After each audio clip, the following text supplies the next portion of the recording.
Alhamdulillah nahmaduhu wa nasta'inuhu wa na'udzu billahi min shururi anfusina wa min sayyiati a'malina. Ashhadu an la ilaha illallah wahdahu la syarika lah wa ashhadu anna Muhammadan 'abduhu wa rasuluhu la nabiyya ba'dah. Allahumma salli wa sallim ala nabiyyina wa habibina wa qudwatina Muhammad wa ala alihi wa sahbihi ajma'in. Fa ya ibadallah ittaqullah. Wa qala Allah fil Qur'an a'udzu billahi as-sami'il 'alim minasy syaithanir rajim. Bismillahirrahmanirrahim. Walau anna ahlal qura amanu wattaqaw lafatahna 'alaihim barakatin minas samaa'i wal ardh walakin kazzabu fa akhaznahum bima kanu yaksibun. Jikalau sekiranya penduduk negeri-negeri ini beriman dan bertakwa, pastilah kami akan melimpahkan kepada mereka berkah dari langit dan bumi. Tapi mereka mendustakan ayat-ayat kami itu, maka kami siksa mereka disebabkan perbuatan mereka. Shadaqallah wa sadaqa rasuluh wa ba'du. Jamaah Jumat yang mulia, ketika melepas pasukan Amr bin As dan menunggu hari demi hari, ternyata tidak ada berita tanda-tanda pasukan ini sudah menunaikan tugasnya dengan baik. Setelah 2 minggu, Umar bin Khattab bertanya melalui kurir, apa yang terjadi pada kalian?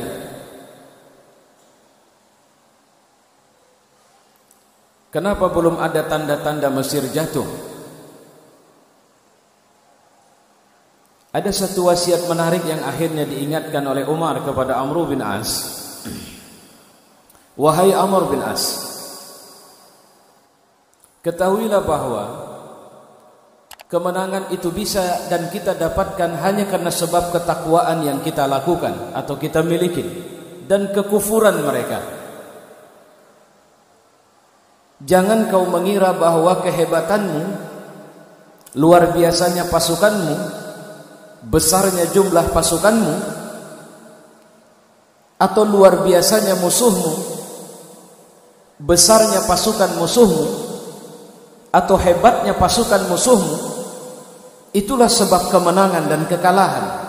Bukan itu. Kita menang karena kita bertakwa, dan mereka kalah karena mereka kafir.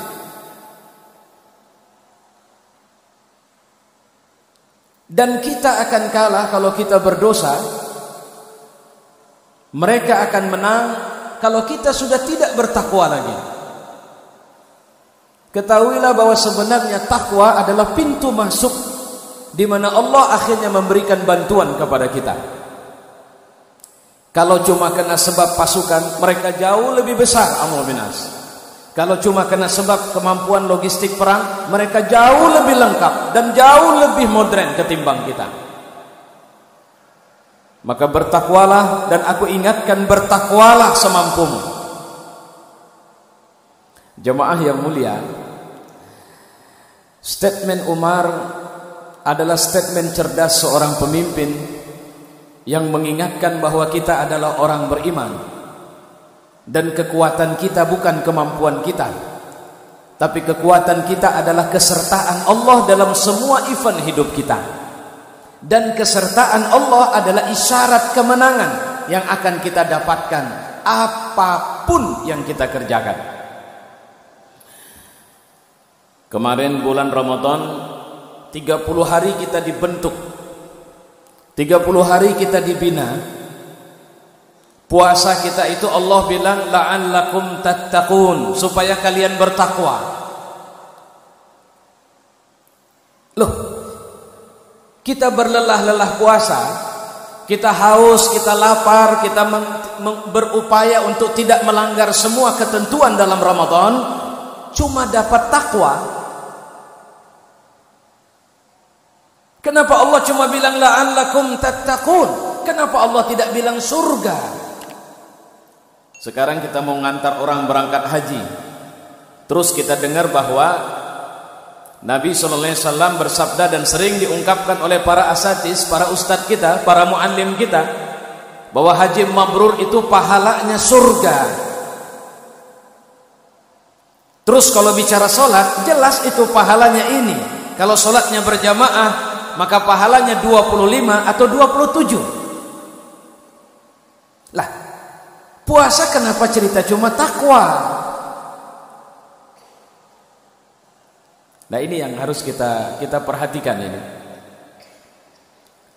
1 bulan malam kita kurang tidur, jauh malam kita masih tadarus, pada waktu sahur kita bangun, kita makan sahur, kita istighfar kepada Allah, subuh kita sudah ke masjid, pagi kita sudah puasa, aktivitas-aktivitas ibadah yang melelahkan, cuma dapat untung takwa. Saya mau bilang, takwa itu bukan cuma, itu dahsyat loh. Kalau kita paham, apa sih takwa? Takwa itu bicara maunya Allah. Dalam urusan apa? Dalam urusan hidup. Takwa itu apa? Takwa itu apapun, siapapun, dimanapun, bagaimanapun, kenapapun, untuk apapun, semua perilaku kita itu, kita akan melakukan apa yang Allah suka dan meninggalkan apa yang Allah tidak suka. Jadi artinya takwa itu ruh dari aktivitas hidup kita. Dia harus menjadi motor utama. Bahwa dalam bekerja atau dalam hidup, apa maunya Allah bagi orang beriman? Allah bilang dalam Quran bahwa Dia mau wariskan bumi ini untuk orang beriman. Itu maunya Allah. Agar bisa mendapatkan warisan bumi dari Allah, apa yang harus kita lakukan? Jangan pernah meninggalkan takwa di semua aktivitasmu. Ayo kita lihat lebih sederhana lagi. Apa sih maunya Allah dalam saya cari makan? Kalau saya bekerja, jadi apapun pekerjaan saya, apa sih maunya Allah? Allah mau kita itu jangan miskin. Dari mana bisa bilang Allah mau kita jangan miskin? Yuk kita lihat ayat. Dan ini bertabur dalam sekian banyak surat Al-Quran. Wa aqimus shalah wa atuz zakah. Dirikan salat, keluarkan zakat. Mafhum mukhalafahnya apa? Kalau Allah suruh mengeluarkan zakat, itu artinya kan dari penghasilan kita. Itu artinya Allah maunya kita itu kerja yang penghasilannya minimal bisa mengeluarkan zakat. Oke Pak Ustadz, kami paham. Tapi bagaimana dengan orang yang akhirnya dia tidak bisa mengeluarkan zakat? Kasih zakat. Cuma catat bahwa orang miskin, orang fakir, orang-orang lemah itu bukan maunya Allah ya. Maka Allah mengingatkan kepada kita, itu masalah loh. Kalau ada orang miskin, itu masalah ya. Ingat itu ya. Dan aku ingatkan sama kalian yang punya penghasilan, itu tugas kalian. Aku sudah titipkan sebahagian rezeki kalian untuk kalian antar sama orang miskin itu. Wajib. Allah ingatkan bahwa semua kemampuan rezeki yang kita miliki, sebahagiannya hak mereka. Terus bagaimana cara ngelolanya? Satu hari Nabi menyampaikan satu hadis kursi yang menarik. Aku lapar, kenapa tidak kau kasih makan ya Muhammad? Bagaimana engkau lapar ya Allah? Aku ada di tengah orang lapar. Hadis ini harus kita pahami bahwa orang lapar itu masalah kita. Dan apa tugas kita yang tidak lapar? Bantu dia supaya jangan lapar. Dan supaya jangan jadi tugas kita terus, bagaimana caranya upgrade dia jadi orang yang bantu orang lapar. Jadi konsep ekonomi Islam dahsyat di sini. Saya sedang bicara ini maunya Allah. Itulah kenapa negara, kabupaten dan sebagainya selalu bicara indeks pertumbuhan ekonomi, jumlah orang miskin, jumlah orang di bawah garis kemiskinan. Tujuannya apa? Supaya ini dientaskan, supaya orang miskin tidak makin besar tapi makin sedikit. Bagaimana caranya? Allah mau kita berusaha sungguh-sungguh, karena kalau kita sudah ikut maunya Allah, jangan lupa Allah join sama kita, Allah ikut sama kita. Allah kaya. Ketika ada orang punya penghasilan 100 juta lantas dia puas dan mengatakan saya tidak akan berupaya lebih kuat lagi karena sudah cukuplah ini sama saya, Allah bisa marah sama orang begitu. Apa kau kira aku kasih rezeki sampai 100 juta untukmu saja? 100 juta itu juga ada titipanku untuk orang-orang susah. Dan kalau kau memang sudah berdaya, kau harusnya berikhtiar supaya lebih banyak lagi, sehingga di situ ada titipan lebih banyak lagi yang dititipkan kepada orang susah. Terus secara politis apa mau Allah sama kita? Allah mau kasih hak kepemimpinan, hak istikhlaf, hak memimpin dunia. Allah mau orang-orang mukmin, orang-orang Islam ini bukan jadi kuli. Allah mau orang-orang Islam ini memimpin di lapangan pendidikan, ekonomi, sosial, budaya dan semuanya. Itu disebutkan dalam Al-Quran. Allah mau itu. Jadi kalau mau dibahasakan menjalankan perintah Allah, apa perintah Allah sama kita? Nabi bilang kullukum ra'in wa kullukum mas'ulun an ra'iyatih. Kalian semua ini pemimpin. Mental mukmin itu mental pemimpin, bukan mental orang yang kemudian datang dan hidup sebagai orang biasa-biasa saja. Tidak. Kita lahir sebagai manusia yang luar biasa. Kita lahir sebagai makhluk luar biasa. Dan di antara 7 miliar penduduk bumi, Allah cuma kasih izin sekitar 1,3 sampai 1,5 miliar itu muslim. Dari sekian banyak orang Islam itu, Allah ingatkan sama kita, kalian gak ada hebatnya jika kalian tidak menjalankan peran sebagai orang Islam. Tahu gak kalian bahwa hebatnya orang Islam? Itu disebutkan dalam Quran. Kuntum khaira ummah. Kalian ini orang hebat, kalian ini umat yang terbaik. Tapi jalankan apa mauku. Apa mau Allah? Ta'muruna bil ma'ruf wa tanhauna 'anil munkar. Suruh orang buat baik dan cegah mereka dari kemungkaran. Kalau kita pahami sederhana, itu maknanya. Tidak boleh orang Islam itu cuma mikirin bagaimana dia jadi orang baik di masjid. Dia juga harus jadi orang baik di luar masjid. Jamaah yang mulia, ingat enggak? Kita kalau belajar Islam, sejarah Islam masuk Indonesia, pelajaran standar yang diterima oleh kita, bahkan anak-anak kita sekarang, Islam masuk ke Indonesia yang menyebarkannya adalah para pedagang. Kalau pakai bahasa kita, mungkin saya bisa bahasa yang lebih awam, yang menyebarkan Islam itu orang jualan itu. Bukan ustadz ceramah ketemu sama orang Indonesia yang belum Islam, saudara-saudara masuk Islam, tidak. Tapi orang jualan. Apa mereka jualan sambil ceramah? Enggak. Jadi kenapa mereka bisa dibilang menyebarkan Islam? Orang Indonesia waktu itu nengok mereka beda.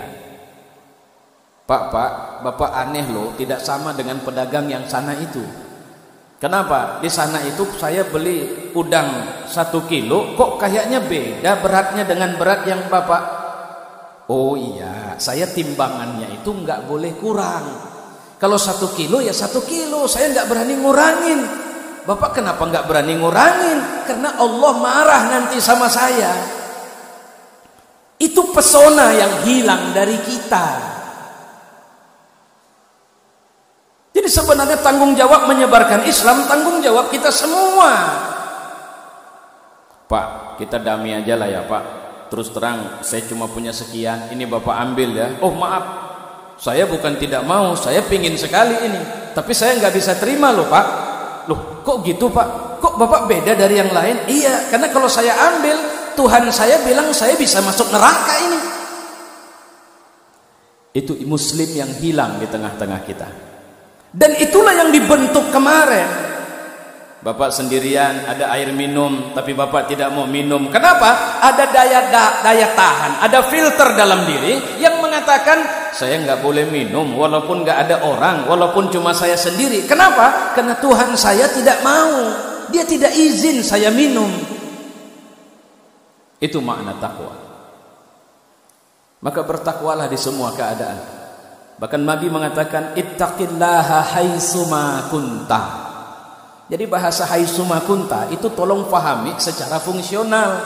Bertakwalah waktu di depan istrimu, di depan suamimu, di depan rakyatmu, di depan orang yang harusnya merasakan keamanan karena penjagaanmu, di depan orang susah, di saat kau jualan, di depan anakmu, di semua keadaanmu. Bahkan bertakwalah waktu kau sedang buang air sekalipun. Ya Rasul, saya masuk kamar mandi, kan gak ada orang. Kalau saya buka semua baju saya, boleh gak ya Rasul? Kata Nabi, di saat seperti itu kau layak malu sama Allah. Maka itu bicara kualitas. Ini yang pertama. Ini oleh-oleh Ramadan untuk kita ini. Yang kedua, kita sering menyebut bahwa di bulan Syawal ini kita Idul Fitri. Saya perlu sampaikan bahwa apa sih Idul Fitri itu? Kita bersih dari dosa, Ustaz. Benar, cuma itu aja. Jadi sekedar setelah kotor mandi bersih, kemudian kotor lagi, mandi lagi, bersih lagi. Itu Idul Fitri itu kita pulang kepada asal rencana Tuhan. Kenapa kita harus jadi manusia? Idul Fitri itu pulang kepada asal kejadian, asal status. Karena terus terang, banyak kita ini sudah tidak mengorbit lagi pada posisi kehambaan kita di hadapan Allah. Kita tidak mengorbit lagi pada posisi kemanusiaan kita di antara orang lain. Kita jadi sombong karena kita kaya. Kita jadi merasa hebat karena kita punya kekuasaan. Kita merasa itu penyakit. Karena sebab apa? Terlalu lama kita udah nggak jadi manusia lagi. Terlalu lama kita sudah meninggalkan peran-peran kemanusiaan kita. Karena sebab ada kekayaan, kita menganggap kita saja yang manusia, orang lain enggak. Karena sebab ada kekuasaan, kita menganggap bahwa kita layak mengeksploitasi apa saja. Karena sebab popularitas, kemuliaan yang diberikan orang banyak kepada kita, sambutan demi sambutan, maka dan kemudian yang terjadi apa? Yang terjadi dia menganggap dia sudah tidak butuh Tuhan lagi dalam hidupnya. Itu menandakan bahwa dia sudah rusak fitrahnya. Itu kenapa Allah latih kita Ramadan kemarin supaya kita back on the track. Pulang kepada track. Apa sih maunya Allah? Kita mau, mas, pak, bu, pak, ngapain pun, apapun status fungsional kita di situ, jangan pernah hilang kesadaran bahwa kita cuma budak pesuruhnya Allah. Apa maunya Allah sama kita di semua fungsi kita? Jalankan yang aku mau tadi. Itu bahasa takwa. Seorang pemimpin, aku mau kau khidmat ya. Bukankah aku Rabbul Alamin? Kira-kira begitulah Allah mengkhabarkan kepada kita. Dan bukankah sebagai Tuhan semesta alam, aku juga memberikan pelayanan. Bahkan orang yang berdosa sekalipun, di saat dia berzina sekalipun, dia masih menghidup udaranya Allah, darahnya masih bekerja dengan baik. Bukankah Allah masih memberikan pelayanan khidmat kepada seorang yang bermaksiat sekalipun? Itu yang dimaksud dengan Rabbul Alamin. Bagi kepala daerah di Kabupaten Aceh Tenggara misalnya, dia akan menghitung berapa jumlah rakyat. Oh, jumlah rakyat ada sekian juta. Tolong periksa rakyatku yang biasa bermaksiat, tolong delete dari daftar rakyatku. Tidak bisa. Dia bukan rakyatku lagi, karena syarat menjadi rakyatku harus orang-orang baik. Nggak bisa. Makanya ketika seorang berkuasa, khitohnya orang berkuasa, siapapun akan dia layani. Orang jahat dia akan ajak kepada kebaikan. Orang yang baik dia akan pertahankan atau dia akan upgrade untuk lebih baik lagi. Maka Idul Fitri itu artinya kembali kepada tugas kita masing-masing. Di samping kita sudah bersih dari dosa. Fa'tabiru ya ulil awsar.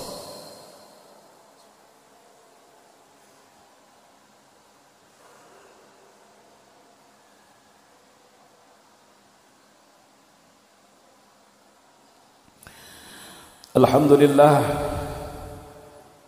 nasalli wa sallimu ala nabiyyina wa habibina wa qudwatina Muhammad wa ala alihi wa sahbihi ajma'in. Faya ibadallah ittaqullah. Wa qala Allah fil Qur'an, a'udzu billahi as-sami'il 'alim minasy syaithanir rajim. Bismillahirrahmanirrahim. أولم يهد للذين يرثون الأرض من بعد أهلها أن لو نشاء أصبناهم بذنوبهم ونطبع على قلوبهم فهم لا يسمعون. Apakah belum jelas bagi orang yang mempusakai satu negeri sesudah lenyap penduduknya bahwa kalau kami menghendaki, tentu kami azab mereka dengan dosa-dosa mereka, dan kami kunci mati hati mereka sehingga mereka tidak dapat mendengar pelajaran lagi. Jemaah yang mulia, oleh-oleh Ramadan yang saya ceritakan dalam khutbah pertama adalah oleh-oleh penting yang kita tidak boleh lagi mengatakan. Kemarin dalam satu acara Ramadan di TVRI Stasiun Medan, saya ditanya live oleh seorang jamaah, kenapa ustadz-ustadz tidak bergerak padahal kemaksiatan begitu banyak? Dia pakai dalil ayat, lima taquluna ma la taf'alun. Kenapa kau ucapkan apa yang tidak kau kerjakan? Dalam menjawab saya bilang begini, Ibu, saya perlu luruskan Ibu. Tanggung jawab dakwah secara proporsional itu semua umat Islam terbebani. Jangan pernah mengatakan bahwa itu tanggung jawab Pak Ustadz, itu tanggung jawab Presiden, itu tanggung jawab Bupati, itu tanggung jawab Gubernur. Kita ini kan cuma rakyat. Menjadi mukmin, Allah mengingatkan kita bahwa struktur bangunan kita sebagai umat itu sama seperti struktur bangunan masjid ini yang harus saling menopang satu sama lain. Hal ketiga yang harus kita hidupkan setelah kita Idul Fitri adalah akhawiyah bainana, bersaudara di antara kita. Ingat bahwa bersaudara itu artinya membangun telangkai, membangun sinergi. Bahwa sebab karena Anda tidak sama dengan saya, itulah maka saya butuh Anda. Bahwa sebab karena Anda itu berbedalah maka kita bisa membangun kekuatan kita. Itu yang sering saya sampaikan, bahwa kelemahan mendasar umat ini, kita lebih sering berada di bungkus-bungkus kecil. Kita lupa Islam udah ada di Indonesia jauh sebelum partai-partai politik ada di negeri kita. Jauh sebelum ada Muhammadiyah, ada Nahdlatul Ulama. Jauh sebelum Imam Malik lahir, Imam Abu Hanifah lahir, Imam Syafi'i lahir, Imam Ahmad bin Hanbal lahir. Jauh sebelum itu Islam sudah ada. Jauh sebelum ada orang yang kita sebut dengan Wahabi, Salafi, HTI, macam-macam. Jauh sebelum mereka ada, para duat Islam sudah menyebarkan Islam kemana-mana. Coba periksa apa kira-kira semangat mereka. Semangat partai? Semangat ormas? Semangat mazhab? Tidak. Tapi semangat untuk menyelamatkan saudara-saudara kita agar mereka pulang ke jalan Allah, dan akhirnya mereka hidup dalam kemuliaan di jalan Allah, dan mereka mati sebagai hamba Allah yang mulia. Semangat yang pernah dibilang Ribi'i kepada Rustum, bukan hartamu Rustum, bukan kekuasaanmu yang kami cari, tapi kau tunduk kepada Allah. Dan jika kau sudah tunduk kepada Allah, Rustum, kau saudara kami. Tidak halal darahmu untuk kami. Tapi jika kau tidak mau tunduk, tidak masalah, bayar pajak kalau bahasa kita. Dan jika kau tidak mau bayar, tidak masalah, kita perang.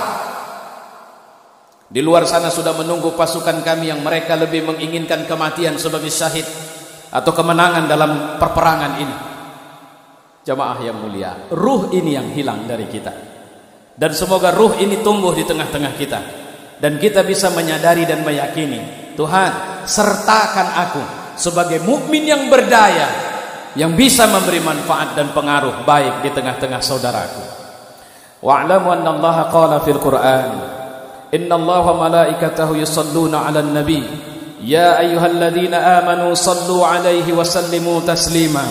Allahumma salli wa sallim 'ala Muhammad wa 'ala ali Muhammad kama sallaita 'ala Ibrahim wa 'ala ali Ibrahim. وبارك على محمد وعلى آل محمد كما باركت على إبراهيم وعلى آل إبراهيم في العالمين إنك حميد مجيد.